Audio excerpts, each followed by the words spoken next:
Hi, this is vlog number 2 for T150.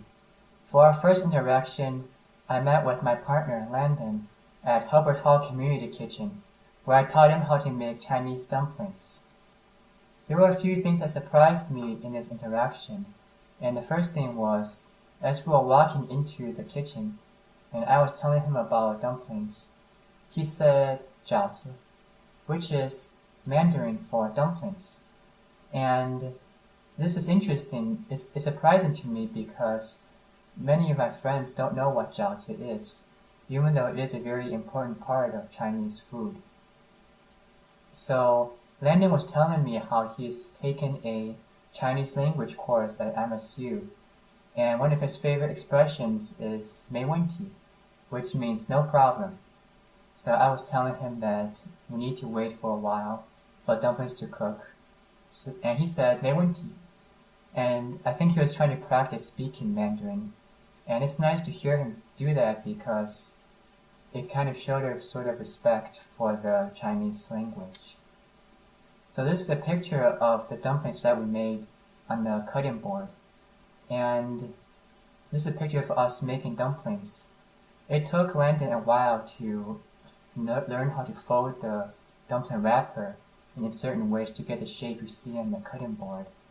But making dumplings with Landon was a very positive experience because it's a very labor-intensive task. That's why we get the whole family involved.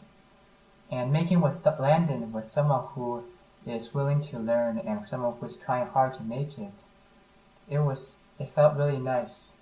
And that we were able to make this together and also eat it afterwards. He really liked it, and he said he wanted to make more of it in the future. So one of the things that I also hope to get in this interaction was that I hope to express to Landon that Chinese culture is not just about food. It's also philosophy, history, and beliefs. And so in the dinner table here, I was telling Landon about the beliefs that influenced my worldview. And I was surprised because he is really open to it. I told him that about the culture of nourishing the body through certain practices, and he said, please tell me more. I would like to learn how to train my mind. And I was telling him about this philosopher that I really admire and enjoy hearing about his lectures. And he said, can you tell me the name of this philosopher? So it's really refreshing in a way to hear someone who is asking questions and who's willing to learn. And that made me more comfortable in speaking up about what's important to me. There is, however, some parts where I felt uncomfortable. Because the truth is, I am Chinese American. I'm not fully native Chinese, and I'm not fully assimilated into American US dominant culture. And it's very hard because sometimes Landon asks me, like, who is your favorite Chinese poet? Or have you heard of Du Fu and Li Bai? And the thing is, I haven't because I didn't learn about those things in the school where I grew up in.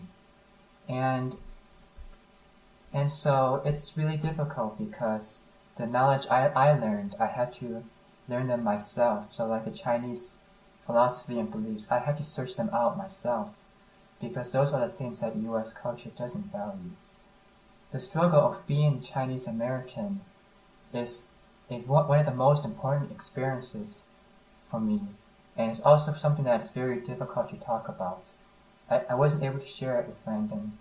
I didn't know how he would take it. I didn't trust myself enough to share it. So I hope in the future, as we build more trust, maybe I will be able to share it.